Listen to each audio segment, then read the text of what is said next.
Hello दोस्तों, जैसे कि थंबनेल में देख रहे हैं, कोस्ट गार्ड जीडी और डीबी का सिलेबस और सिलेबस के साथ ही करेंट अफेयर्स और जीए से कुछ एमसीक्यू प्रश्नों पर हम लोग चर्चा करेंगे।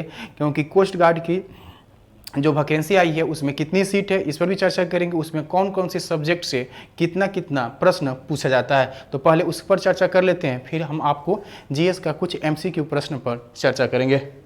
जैसे कि देख रहे हैं, पहला है नाविक डीवी आया है कोस्ट गार्ड में एक पोस्ट, और इसके लिए आपको मैथ से 20 प्रश्न पूछा जाएगा और साइंस से 10, इंग्लिश से 15, रीजनिंग से 10 और जीके से 5। कुल मिला के ये 60 प्रश्न होंगे और 60 प्रश्नों के लिए आपके समय दिया गया है 45 मिनट और इसके लिए टोटल मार्क्स भी 60 नंबर है। और इसमें आपको हम साइंस और जीके का प्रश्न का कवर करवाएंगे और साथ में आपके इंग्लिश वाले सर का रेगुलर आपका वीडियो आ ही रहा है प्रैक्टिस सेट, और साथ में मैथ वाले सर का बहुत से वीडियो आपको इस चैनल पर प्ले लिस्ट में जाकर देख सकते हैं, बहुत से वीडियो पड़ा हुआ है। उसी तरह रीजनिंग का भी बहुत से वीडियो मतलब रखा हुआ है, प्ले लिस्ट में जाकर रीजनिंग देख सकते हैं और बहुत अच्छे से समझाया गया है। तो उसे भी देखकर आप प्रयास कर सकते हैं, बिल्कुल निःशुल्क है, तो इसे देख के लाभ उठा सकते हैं। इसी की तरह एक अगला पोस्ट है जो जनरल ड्यूटी का पोस्ट है, उसमें भी वही प्रोसेस है कि मैथ का 20 क्वेश्चन, साइंस 10, इंग्लिश 15, रीजनिंग 10 और 5 जीके। कुल मिलाकर इसमें भी 60 प्रश्न है, लेकिन इसमें 2 सेक्शन है। जो अगले सेक्शन में फिजिक्स और मैथ भी जुड़ जाता है और इसके लिए 45 मिनट का समय है और टोटल इसमें भी प्रश्नों की संख्या 60 है और 60 ही मार्क्स का है। तो इसमें भी 15 नंबर हम आपको कवर करवाएंगे और साथ में हो सके तो प्रैक्टिस जब सेशन आएगा कोस्ट गार्ड का शुरू होगा तो उसमें सारे सब्जेक्ट का होगा, तो इसमें और भी सर को जोड़ा जाएगा। इंग्लिश वाले सर जुड़े हुए हैं, मैथ वाले सर को, और फिजिक्स जो स्पेशल है इसमें सेक्शन 2 है जिसमें आपको 25 क्वेश्चन आपको फिजिक्स है और मैथमेटिक्स का है 25 क्वेश्चन। इसके लिए 30 मिनट का समय है, तो इस पर भी हम लोग चर्चा करेंगे। अब देख लेते हैं कि इसके लिए क्वालिफिकेशन क्या क्या है। तो आपको जनरल ड्यूटी के लिए 260 पोस्ट है नाभी के लिए, और इसके लिए आपको 10+2 इंटरमीडिएट पास होना चाहिए और इसके साथ फिजिक्स और मैथ चाहिए, बायोलॉजी वाला को लिए नहीं है ये। उसके साथ ही नाभिक डोमेस्टिक है, इसके लिए तो मात्र मैट्रिक पास ही चाहिए और इसके लिए आपको 50 सीट दिया गया। और यांत्रिक के लिए आपको मैट्रिक पास के बाद इंजीनियरिंग किए हैं या डिप्लोमा किए हैं तो उसके लिए 40 पोस्ट है। इसको भी आप अप्लाई कर सकते हैं, अगर इसके लिए एलिजिबिलिटी है आपके पास, तो क्वालिफिकेशन है तो आप भी इसे भर सकते हैं। तो आइए कुछ प्रश्नों को देख लेते हैं इसके साथ। जैसे कि पहला प्रश्न है कि शेरे पंजाब के नाम से किसे जाना जाता है। तो याद रखेंगे लाला लाजपत राय को शेरे पंजाब के नाम से हम लोग जानते हैं। कुछ ऐसे क्वेश्चन रहता है जो बार बार आता रहता है, तो क्योंकि एग्जाम में भी इसी तरह का छोटा छोटा क्वेश्चन आपको जीके का जो रहता है ऐसे ही पूछा जाता है। तो शेरे पंजाब कहा जाता है बाल गंगाधर तिलक लाला लाजपत राय को कहा जाता है, जो पंजाब के ही रहने वाले थे। अगला प्रश्न है कि जल के आयतन में क्या परिवर्तन होगा यदि टेम्परेचर 9 डिग्री से गिरकर 3 डिग्री सी हो जाए। तो आप जानते हैं जल का अधिकतम आयतन जो होता है वो 0 डिग्री सी होता है और न्यूनतम होता है आपको 4 डिग्री सी। क्या होता है? 4 डिग्री सी। तो 9 डिग्री से 3 डिग्री आएगा तो 4 से क्या होगा 3 घटते हुए, तो 4 डिग्री पर क्या हो जाता है आपको न्यूनतम हो जाता है और न्यूनतम के बाद क्या होगा बढ़ने लगेगा। क्या होने लगा? 4 के बाद बढ़ते बढ़ते 0 डिग्री सी पर क्या हो जाएगा अधिकतम हो जाएगा। तो पहले क्या होना चाहिए? घटना चाहिए और बाद में क्या हो जाएगा बढ़ने लगेगा। तो ऑप्शन नंबर सी आपका करेक्ट आंसर है, मतलब सही आंसर है। अब सूर्य ग्रहण कब लगता है? तो सूर्य ग्रहण के 3 पॉइंट याद रखेंगे। सूर्य ग्रहण के समय एक्स किरणें निकलती है, एक्सरे निकलती है।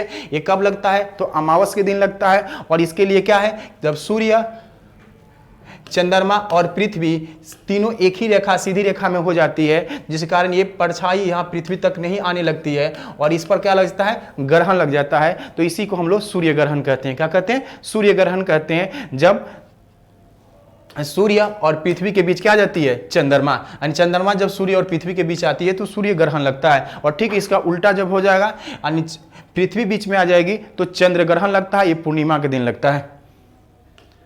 अगला प्रश्न है कि 56वां ज्ञानपीठ पुरस्कार ये साहित्य के क्षेत्र में दिए जाने वाला पुरस्कार है जो हाल ही में दिया गया है नीलमणि फुकन को। ये असमिया साहित्य के हैं। क्या है? असमिया साहित्य के हैं, इन्हीं को ये पुरस्कार दिया गया है। जैसे कि इमेज में देख रहे हैं, इन्हीं को दिया गया नीलमणि फुकन जो असमिया के हैं। और ज्ञानपीठ पुरस्कार की शुरुआत किया गया था आपको 1961 में इसकी स्थापना हुआ। 1965 में पहली बार दिया गया था जी शंकर कुरुप को दिया गया था, जो मलयालम भाषा के हैं। क्या है? मलयालम भाषा के हैं। उसी तरह याद रखेंगे व्यास सम्मान जो भी है ये भी दिया जाता है आपको साहित्य के क्षेत्र में। आपको शरद पगाड़े को दिया गया और उसके बाद नाम है आपको डॉक्टर शरण कुमार लिमाम्बे को दिया गया सरस्वती सम्मान।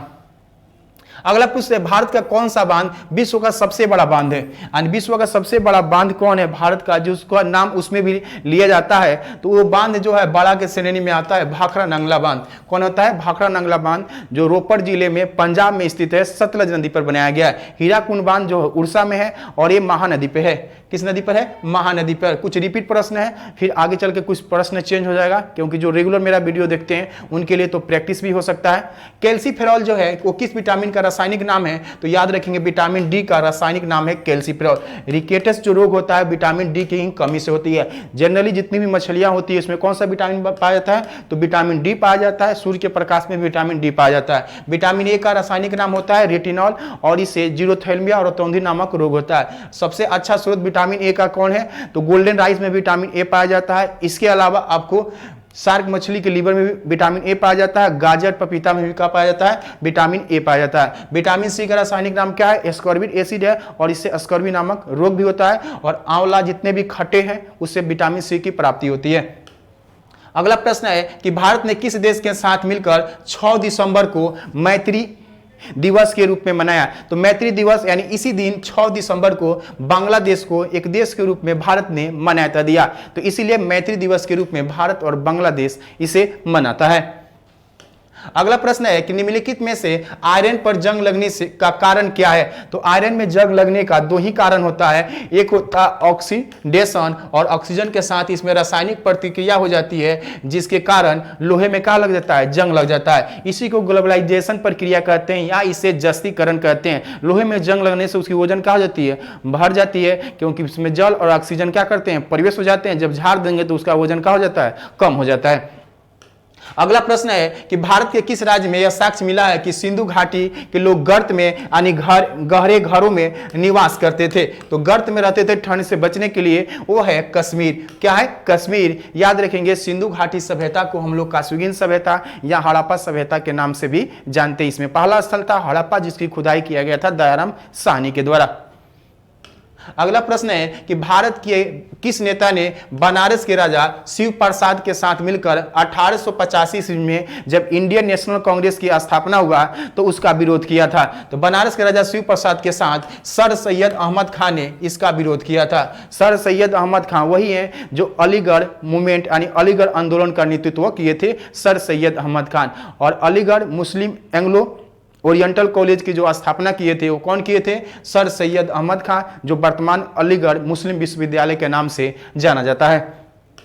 अगला प्रश्न है कि हरित क्रांति का प्रभाव किस क्षेत्र में पड़ा था? यानी ग्रीन रेवोल्यूशन जो भारत में शुरू किया गया था, इसके फादर कहे जाते हैं आपको MS स्वामीनाथन। कौन कहे जाते हैं? MS स्वामीनाथन। ये आपको 1967 में 66-67 में लाया गया था हरित क्रांति। ये उच्च किस्म के बीज और सिंचाई के माध्यम से उत्पादन क्षमता को बढ़ाने के लिए। इसमें सर्वाधिक कह रहा है किस फसल पर न्यूनतम प्रभाव पड़ा था?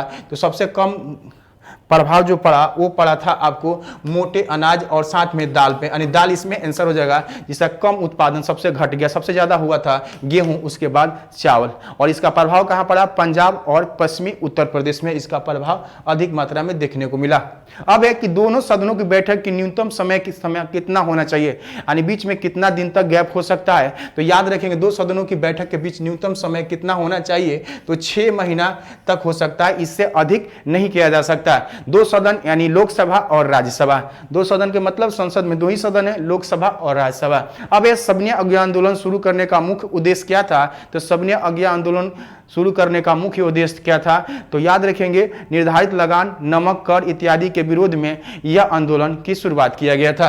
तो आंसर हो जाएगा बी, सबने अज्ञा आंदोलन की शुरुआत किए थे महात्मा गांधी। ये दिन है आपको 6 अप्रैल 1930 ईस्वी, जब ये सबने अज्ञा आंदोलन की शुरुआत किया गया था दांडी से। कहां से? दांडी से शुरू किया गया। अगला है निम्नलिखित में से कौन सा क्रम सही है? इसे क्रम सजा के आपको कमेंट करके उत्तर देने का प्रयास करेंगे, क्योंकि ये भी आपको बताया हुआ है। और नेक्स्ट वीडियो में जब मिलेंगे तो आप साइंस का 10 प्रश्न जो पूछा जाता है उसी पर चर्चा करेंगे, और अलग अलग MCQ से आपको प्रयास करेंगे कि प्रैक्टिस करवा दें, जो एग्जाम में आपको ज़्यादा से ज़्यादा लाभ पहुँचाए। और साथ में NDA की वैकेंसी आ चुकी है, आपको टेलीग्राम पर भी इसका नोटिफिकेशन चला जाएगा, आप टेलीग्राम पर भी देख सकते हैं। और आप लोग NDA का फॉर्म भी अप्लाई कर सकते हैं, इसके साथ CDS के भी आ चुका है। तो मिलते हैं अगले वीडियो के साथ। थैंक यू, धन्यवाद।